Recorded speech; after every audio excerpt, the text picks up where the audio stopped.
Marc chapitre 1, versets 1 à 13. Commencement de l'évangile de Jésus-Christ, Fils de Dieu. Selon ce qui est écrit dans le prophète Ésaïe, « Voici, j'envoie devant toi mon messager, pour frayer ton chemin.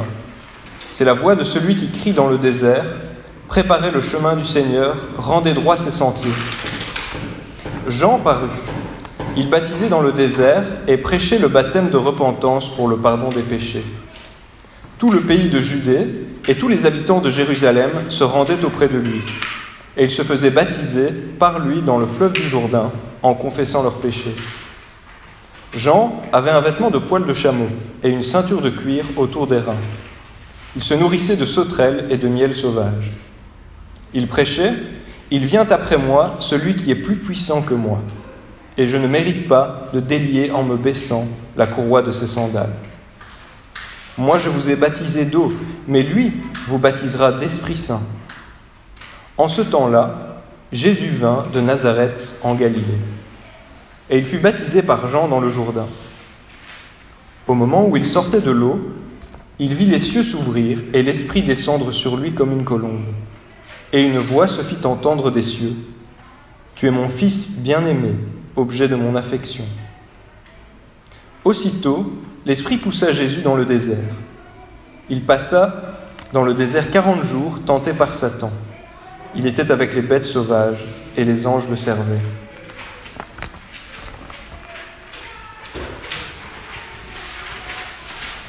Super, si vous pouvez garder cette page-là, du feuillet ouvert devant vous, ce serait super.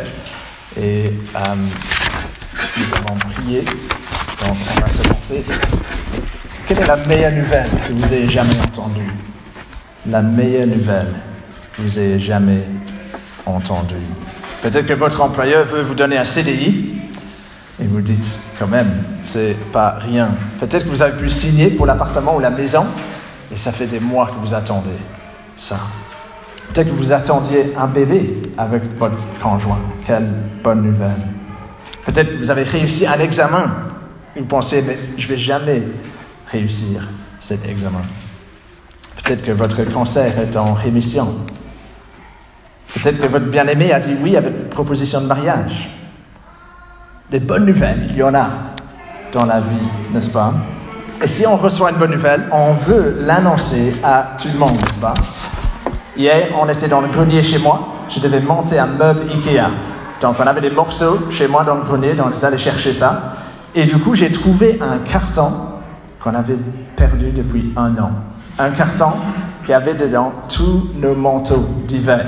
Et en Belgique, c'est pas comme ça tous les jours. Là, on crève de chaud, mais d'habitude, en Belgique, c'est pas comme ça. Et donc, dès que j'ai trouvé le carton caché derrière les meubles, écrit manteau, j'ai demandé à Caleb d'aller crier à maman. Allez-y, on a trouvé les manteaux. C'était une bonne nouvelle. On voulait l'annoncer. Et l'évangile de Marc que nous allons commencer aujourd'hui constitue une très très très bonne nouvelle. Meilleure que toutes les autres que l'on pourrait imaginer. Nous voyons au verset 1, n'est-ce pas? Commencement de l'évangile de Jésus-Christ, Fils de Dieu. Le mot évangile veut dire bonne nouvelle. Bonne nouvelle, une annonce heureuse, une nouvelle qui est bonne à entendre. Et ce que Marc écrit dans ce livre, ce que nous avons sous les yeux, constitue une bonne nouvelle. Et d'ailleurs, peut-être que ça peut nous surprendre. Lorsque quelqu'un dans la rue entend parler de la Bible ou de Jésus, la première chose qui lui viendrait à l'esprit n'est probablement pas « Ah, quelle bonne nouvelle !» Quelle bonne nouvelle. Souvent les gens pensent « Oh non, la religion, les règles, l'église, non, ça c'est une mauvaise nouvelle, c'est dépassé, c'est barbante, tout ça. » Mais remarquez bien, Marc ne parle pas ici de choses telles que la religion, le bâtiment de l'église, des règles. Il parle de quelqu'un. Et Marc veut qu'on soit au clair ce matin, cet après-midi. Le message du christianisme, le vrai christianisme, est une bonne nouvelle. Marc dit, si vous ne pensez pas que le message de la Bible est une bonne nouvelle, vous ne l'avez pas encore bien compris. Et cette nouvelle concerne une personne. Qui est cette personne? Mais on le voit au verset 1. C'est comme si Marc nous donne déjà un spoiler. C'est embêtant, n'est-ce pas? Parce que, voilà, un de nos amis va voir un film, on peut le faire maintenant au cinéma apparemment avec la distanciation sociale, c'est chouette, j'imagine. Et on voit le film et on demande à notre ami, mais comment ça a été le film? Et il commence à tout raconter, mais on n'a pas demandé ça. Il commence à tout raconter.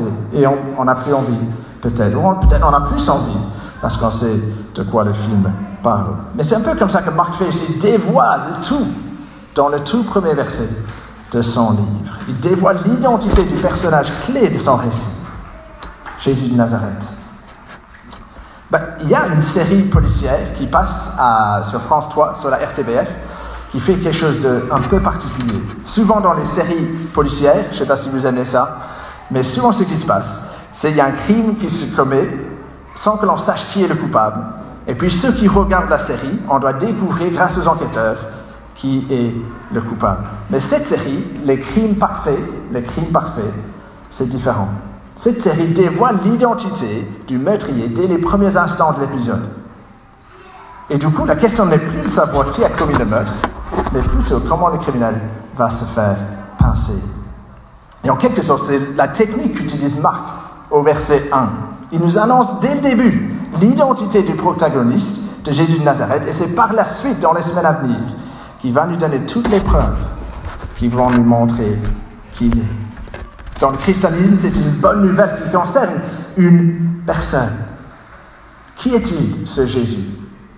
Existe-t-il une question plus grande, plus importante que celle-ci?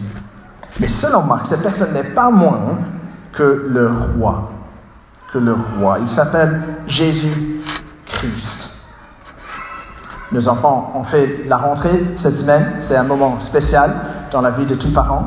Je pense que nous, on était plus tristes que les enfants en tant que parents, mais c'est parfois comme ça. On a essayé, cette année, on ne peut pas monter en classe avec les enfants. C'est un peu triste, on n'a pas trop de nouvelles de ce qui se passe. Donc on a essayé de demander à nos enfants, mais qu'est-ce qui se passe dans la classe? Et on n'a parfois pas trop d'infos, mais on essaie de demander, mais qui sont vos copains à l'école, dans la classe, de la classe? Et parfois on a les prénoms, 2-3 prénoms maxi, de qui est là dans la classe. Et parfois il y a 2 enfants qui ont le même prénom. Et donc, du coup, pour les différencier, pour les distinguer, il faut utiliser leur nom de famille. C'est ça ce qu'on fait. Jean C, Jean P, peut-être. C'est ça ce que l'on fait. Même ici dans l'église, on a 2 Gabriel. Gabriel H, Gabriel P. C'est parfois ce qu'on fait, n'est-ce pas? Et Jésus était un prénom assez courant à l'époque, au 1er siècle. Ça veut dire Dieu sauve. Et on pourrait avoir l'impression que Christ, c'est comme son nom de famille, pour le distinguer des autres. Alors, quel Jésus encore? Ah oui, Jésus-Christ, c'est lui. Mais non, c'est pas ça. Christ, c'est un titre. Un titre, cela vient du mot Messie, qui vient de la première partie de la Bible. Messie, le roi choisi par Dieu. Jésus est un roi, pas juste un charpentier juif, mais le roi. Et non seulement ça, il est fils de Dieu. Fils de Dieu, c'est ça ce que nous apprenons ici. À l'époque, tout fils faisait le même métier de son papa. N'est-ce pas? Si le papa était boulanger, qu'est-ce que le fils allait faire? Il allait faire de même. Il allait être boulanger. Ce n'est plus vraiment le cas maintenant. Mais parce que le fils partageait la fonction de son père, il faisait la même chose. Et dans l'Ancien Testament, Israël était appelé le fils de Dieu parce qu'il appartenait à Dieu. Et les rois d'Israël étaient appelés fils de Dieu aussi parce qu'ils partageaient la fonction de Dieu qui est de régner sur le monde. Mais ici, Jésus est fils de Dieu dans le sens ultime du terme. Il partage non seulement la fonction de son Père, qui est de régner, mais aussi sa divinité. Il est Dieu le Fils de Dieu. Donc Marc nous dit qu'il nous annonce une bonne nouvelle qui concerne une personne, Jésus-Christ, le roi choisi par Dieu. Le Fils de Dieu, Dieu lui-même, venu sur terre. Quand on y pense, c'est une affirmation plutôt époustouflante, n'est-ce pas? Que loin d'être un simple homme comme les autres, Jésus-Christ est le Dieu qui a tout créé. Mais peut-être que l'on n'est pas tout à fait convaincu de cela. Et dans ce passage, nous voyons 3 éléments de preuve qui nous parlent de l'identité de Jésus. Ça se trouve sur le feuillet si vous suivez ou vous voulez prendre des notes. Mais au verset 2 à 3, nous voyons que les prophètes l'ont promis, Dieu va venir. Les prophètes l'ont promis, Dieu va venir. Parfois, pour connaître une chose, il faut au préalable en connaître une autre. Donc ici, Johnny, notre stagiaire, il a fait des études d'ingénieur. C'est un ingénieur brillant, je pense. Mais pour faire ces études-là, il devait avoir une bonne connaissance de la physique en tant que matière. Je me trompe? Non? Voilà. Il devait avoir ça comme bagage pour comprendre ces études d'ingénieur. Et c'est marqué que si nous voulons comprendre la bonne nouvelle de Jésus-Christ, il nous faut comprendre Ésaïe dans l'Ancien Testament. C'est ça ce qu'il dit au verset 2, n'est-ce pas? Commencement de l'évangile de Jésus-Christ, Fils de Dieu, selon ce qui est écrit dans le prophète Ésaïe. Donc si on veut comprendre l'évangile, la bonne nouvelle, il nous faut comprendre Ésaïe. Et parfois, il arrive aux chrétiens de penser « Ah, l'Ancien Testament, c'est pas mon truc, ça. L'Ancien Testament, non. Je m'y retrouve beaucoup plus dans le Nouveau Testament. » Ou maintenant qu'on a le Nouveau Testament, plus besoin de l'Ancien Testament. Est-ce que vous pensez comme ça? Mais l'Ancien Testament, selon Marc, est indispensable pour bien comprendre qui est Jésus, la bonne nouvelle. Car cette bonne nouvelle n'est pas si nouvelle que ça, finalement.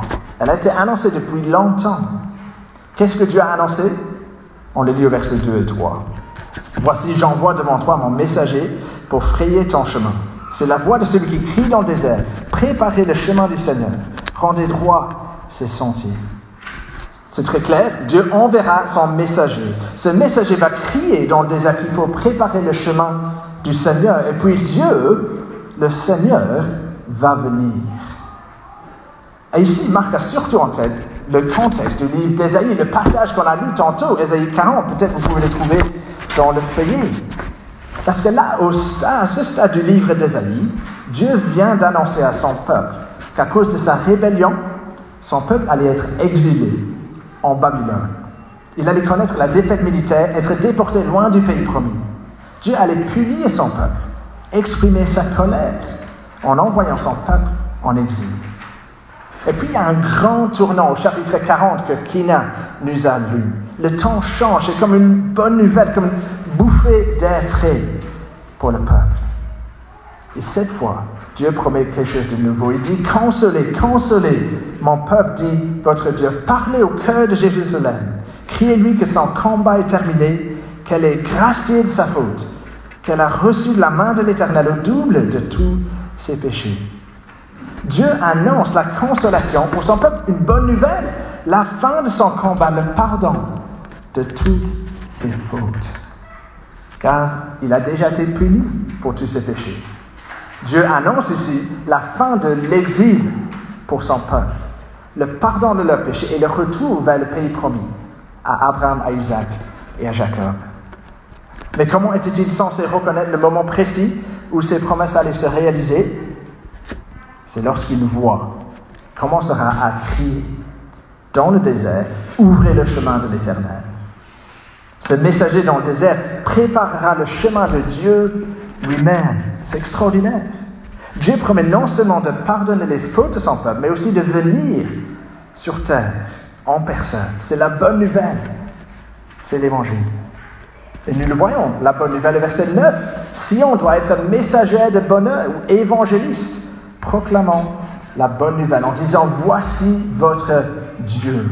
Votre Dieu est là. » Et le verset 10 continue « Voici mon Seigneur, l'Éternel. Il vient avec puissance. Son bras lui assure la domination. » Donc Ésaïe dit que la vraie fin de l'exil interviendra quand Dieu viendra dans le monde.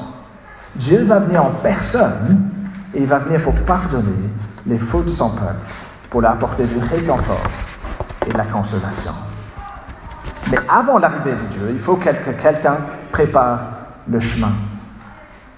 On habitait avant à Bruxelles.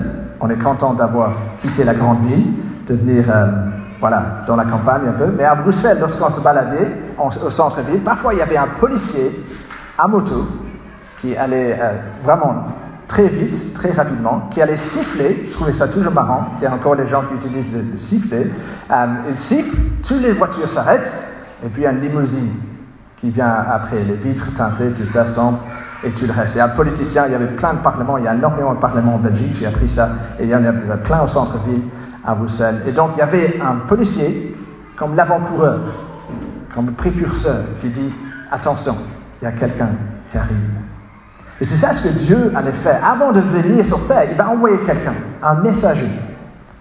Et ça, au verset 2, nous disons, j'envoie devant toi mon messager pour frayer ton chemin. Ça vient de Malachie, qui avait promis la venue d'un messager, qui serait comme un nouvel Élie, un prophète dans l'Ancien Testament, qui viendrait préparer le cœur du peuple de Dieu, avant l'arrivée de Dieu. Dieu allait venir pour purifier son peuple pécheur et rebelle, pour qu'il puisse adorer Dieu avec les lèvres pures, avant le grand jour du jugement.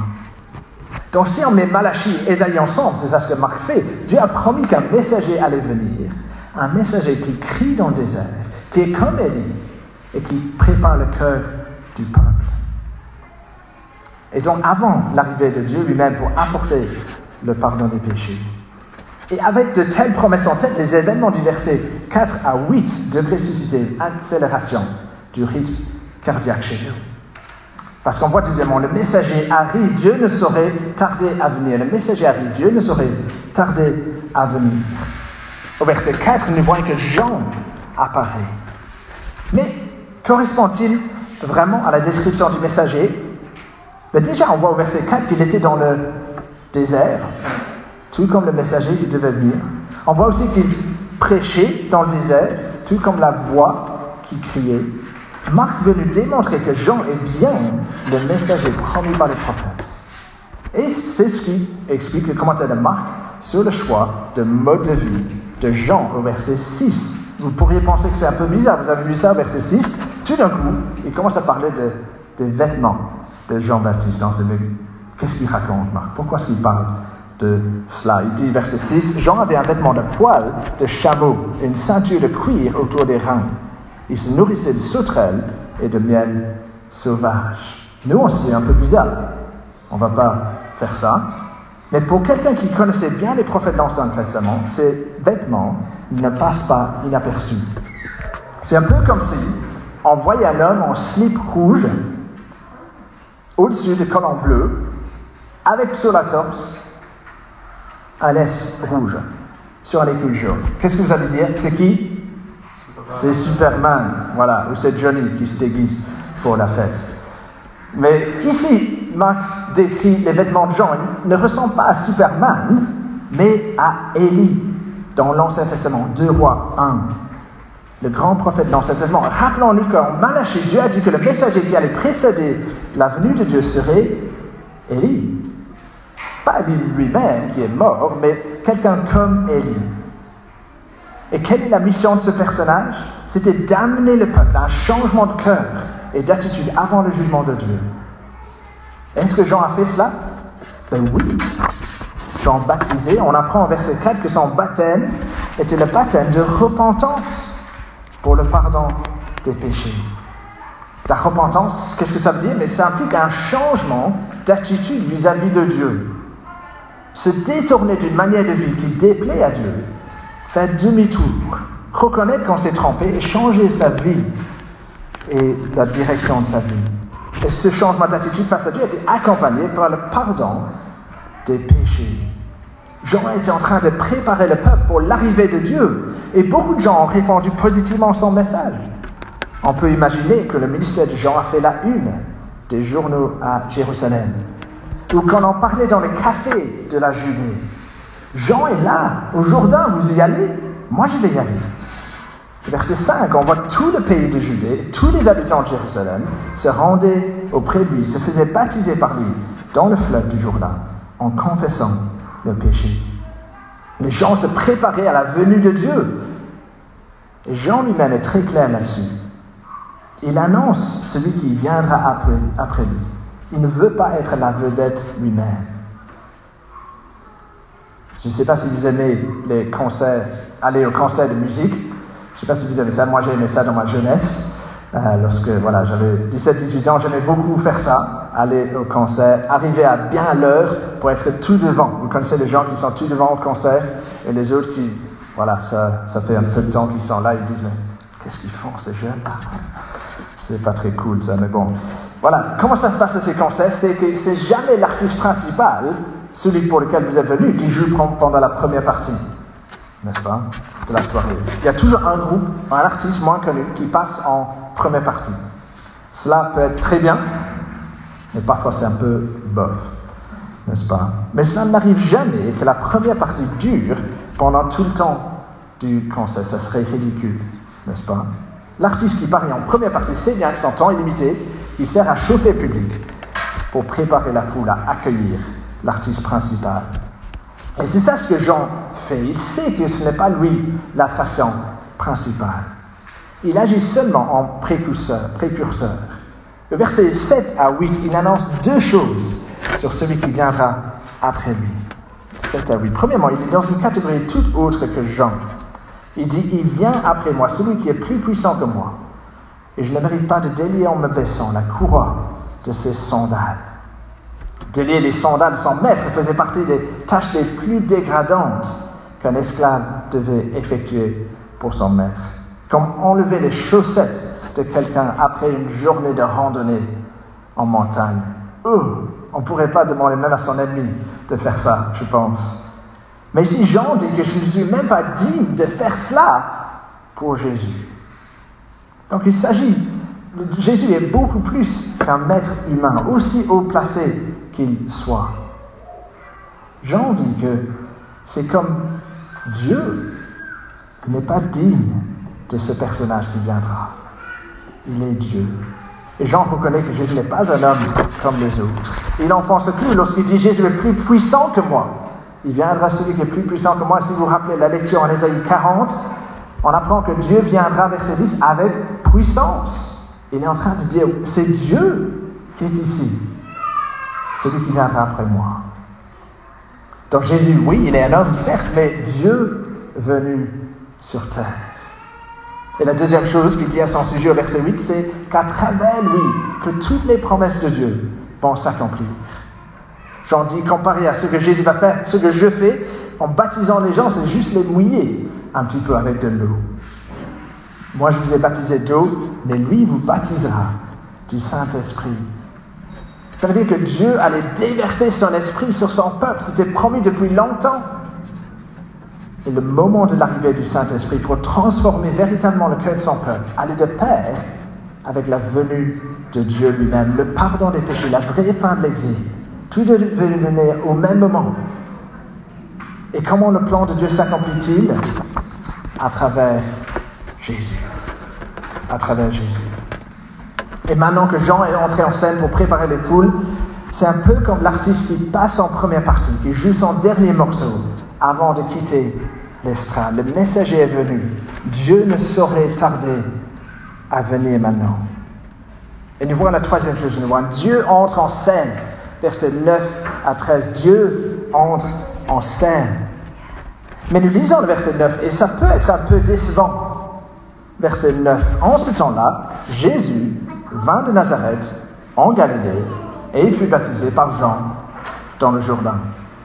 On attend la venue de Dieu. Et que se passe-t-il? Il y a un gars, Jésus, qui vient de Nazareth et il vient se faire baptiser dans le Jourdain, comme les milliers d'autres. Et Marc doit même préciser dans quelle région se situe Nazareth, parce que c'est un coin paumé. Ce serait comme si je vous disais, j'aimerais bien visiter Autrep. Est-ce que vous savez où ça se trouve en Belgique? Autrep, voilà, près de Ath, dans le Hainaut. Ou la semaine prochaine, je vais aller à Ouélin. Est-ce que vous savez où ça se trouve, Ouélin? Dans l'Ardenne. L'Ardenne, près de Profondeville. Mais c'est la même chose avec Jésus de Nazareth, en Galilée, ce coin perdu, au nord d'Israël. Il vient se faire baptiser par Jean. Mais qu'est-ce qu'il y a de particulier à son sujet? Mais nous savons, grâce au spoiler de Marc, au verset 1, que Jésus est quelqu'un de particulier. Mais c'est au verset 10 que les choses commencent vraiment à se passer. Verset 10. Au moment où il sortait de l'eau, il vit les cieux s'ouvrir et l'Esprit descendre sur lui comme une colombe. Une voix se fit entendre des cieux. Tu es mon Fils, bien-aimé, objet de mon affection. Jésus voit deux choses en sortant du fleuve du Jourdain. Premièrement, il voit les cieux se déchirer. C'est ça ce que ça veut dire littéralement, se déchirer. Au moment de la venue de Jésus, Dieu montre dans les cieux qu'il va intervenir dans le monde. Dieu n'est pas un Dieu lointain, peut-être vous pensez ça, qu'il ne s'intéresse pas à son monde. Non, il est intervenu dans l'histoire humaine.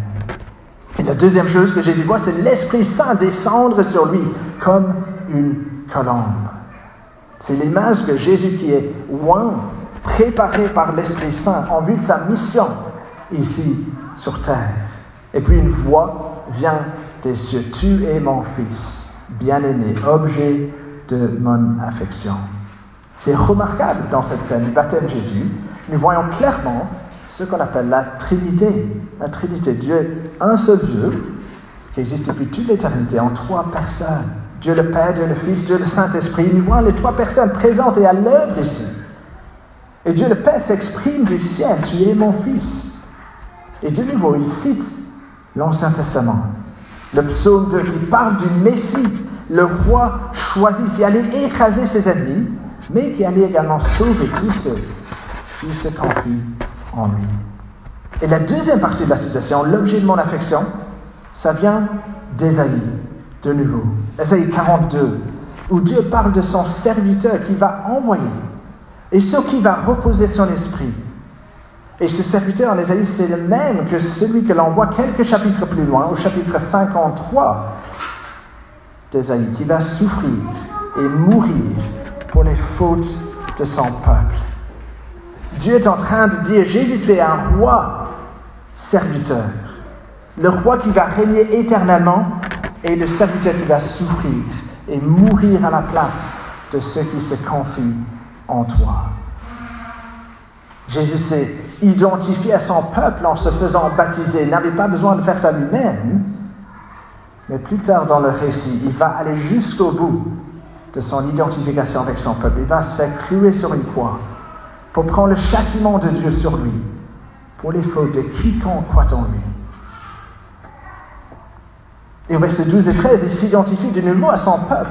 Tout comme le peuple de Dieu dans l'Ancien Testament est passé par l'eau, lors de l'Exode, en sortant de l'Égypte, et puis est allé dans le désert où il a été mis à l'épreuve. De même, après être passé par les eaux du baptême, aussitôt l'Esprit pousse Jésus dans le désert. Il passa 40 jours dans le désert, comme les 40 ans d'Israël, tenté par Satan. Il était avec les bêtes sauvages, les anges le servaient. Et c'est frappant, on voit la raison de la venue de Jésus ici. Il est venu résoudre un problème qui remonte jusqu'à l'origine des temps, presque. Depuis Genèse 3, en tout cas. Lorsqu'un ange qui s'est rebellé contre Dieu a encouragé les êtres humains à se rebeller contre Dieu. Satan, qui s'oppose à Dieu, a instigé la chute de l'humanité. Et Jésus est venu vaincre Satan. C'est extraordinaire. On pourrait dire dans le point rouge, nous avons Satan, l'adversaire de Dieu, ses plans pour bénir l'humanité. Dans le point bleu, nous avons Jésus-Christ, le roi tout-puissant qui va souffrir pour offrir le pardon des péchés. Et c'est comme si, fortifié par l'Esprit, Jésus disait que la bataille commence. Et tout au long de l'évangile de Marc, nous allons voir comment Jésus s'en prend pour vaincre Satan, pour enfin détruire le mal dans le monde. N'avons-nous pas envie de cela, de voir le mal vaincu définitivement? C'est Jésus qui va le faire. Les prophètes l'ont promis, Dieu va venir. Le messager est arrivé, Dieu ne saurait tarder à venir. Et enfin, Dieu lui-même entre en scène. Mais qu'est-ce que ça change pour notre vie? Mais je pense que nous voyons ici dans ce passage la grandeur de Jésus, n'est-ce pas? La grandeur de Jésus. La question que Marc veut nous poser, c'est voyez-vous vraiment qui est Jésus? Il y a beaucoup d'idées qui circulent concernant l'identité de Jésus, qu'il était un prophète, un enseignant de bien, un révolutionnaire politique, même qu'il n'a pas existé. Je ne sais pas ce que vous pensez, ce que vos amis pensent. Mais Marc nous a montré cet après-midi que Jésus est le roi divin. Dieu lui-même venu pour régner, pour sauver son peuple. Aviez-vous vu Jésus comme cela auparavant? Il est facile d'imaginer Jésus comme le petit bébé dans la crèche que l'on sort à Noël et puis que l'on l'oublie le restant de l'année. Tout mignon. mais pas très pertinent pour ma vie de tous les jours. Mais si c'est ce que vous pensez actuellement, mais revenez dans les semaines à venir. On va voir les preuves qui montrent qui est Jésus. Mais même si nous sommes chrétiens, Marc veut exploser l'idée qu'on a de Jésus. Jésus qui est là comme un genre de porte-bonheur. Parfois on pense, ah oui, j'ai Jésus avec moi, tout va aller bien. Non, il est beaucoup plus que cela. Dieu venu sur terre. Jésus qui est juste mon billet pour aller au ciel. Je peux y penser lorsque j'y arrive. Non, Dieu venu sur terre, nous sauver par sa mort. Jésus qui m'aime, à qui je chante comme si c'était mon petit ami. Non, Jésus est beaucoup plus grand que cela. Dieu venu sur terre, le roi promis. En êtes-vous convaincus? Comment notre vie serait-elle différente si on était davantage convaincus que Jésus était Dieu? Et enfin, nous voyons dans ce passage à quel point la venue de Jésus dans le monde constitue une bonne nouvelle. Nous avons parlé au début de bonnes nouvelles que nous avons entendues. Mais est-ce qu'on voit que la venue de Jésus dans le monde, le roi qui va régner éternellement, et le serviteur qui va souffrir à la place des pécheurs, constitue sans le moindre doute la meilleure nouvelle de tous les temps. La seule nouvelle qui nous permet d'affronter toutes les mauvaises nouvelles qu'on va rencontrer dans notre vie. Dieu est venu dans ce monde pour nous apporter la consolation, une consolation qui dure jusqu'à la vie éternelle. Dieu aurait pu choisir d'intervenir pour nous condamner, il ne l'a pas fait. Imaginez-vous une salle de classe, plein d'élèves en train de chahuter, de faire des bêtises pendant l'absence momentanée du prof. Et en entendant les pas du prof qui revient dans le couloir, qu'est-ce qu'il va penser? Le prof va nous coller des heures, c'est sûr. Ou bien on peut imaginer des enfants qui font des bêtises dans leur chambre alors qu'ils sont censés dormir, lorsqu'ils entendent les pas de maman ou papa qui montent l'escalier. Ils pensent, ah non, maman et papa, elle va se fâcher sur moi. Mais c'est ce qu'on pourrait imaginer que Dieu ferait après notre attitude rebelle contre lui. Il devrait venir nous condamner éternellement à ce que nous méritons, chacun d'entre nous. Mais il ne le fait pas. Il vient pour apporter le pardon. Quelle bonne nouvelle! Souvent, lorsqu'il y a une visite d'État, on organise un grand banquet, comme on a fait pour Emmanuel Macron il y a 2 ans ici. Et il y avait 172 invités à un banquet au palais de Laeken. Mais les invités étaient passés en revue, triés au volet. Et peut-être qu'on imagine que Dieu ferait un tri semblable. Il regarderait à notre passé et il accepterait seulement ceux qui n'ont pas mal agi ou qui sont à la hauteur. Mais c'est super frappant. Lorsque Jean prépare les gens pour la venue de Dieu, qu'est-ce qu'ils font les gens? Ils confessent leur péché.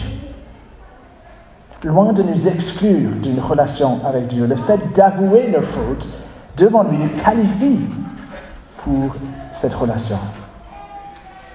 Je ne sais pas ce qui pèse sur votre conscience après cet été, au début de l'année académique.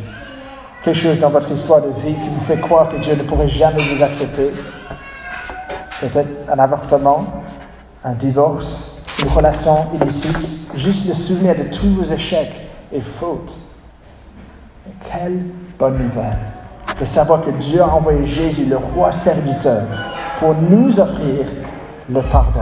Une relation restaurée avec le Dieu qui nous a créés. Jésus, le roi divin, est venu dans le monde pour sauver. Il n'existe pas de meilleure nouvelle que ça. Réjouissons-nous de ce que Jésus a fait en mourant pour nous, en venant dans le monde.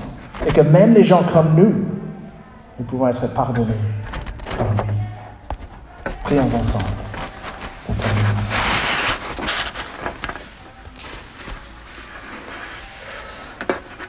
Notre Père, combien nous te louons pour la bonne nouvelle de Jésus-Christ, ton Fils. Merci parce qu'il y a longtemps, tu as fait une promesse de venir toi-même pour pardonner les péchés de ton peuple. Quelle bonne nouvelle. Nous te louons pour Jésus qui est beaucoup plus grand que l'on pense souvent. Merci parce qu'il est le roi qui va régner éternellement et le serviteur qui va souffrir pour nos péchés. Merci parce que pour être en relation avec lui, tout ce que nous devons faire, c'est confesser nos péchés, nous repentir. Et nous te prions que nous puissions nous réjouir en Jésus cette semaine. Et nous te prions en son nom. Amen.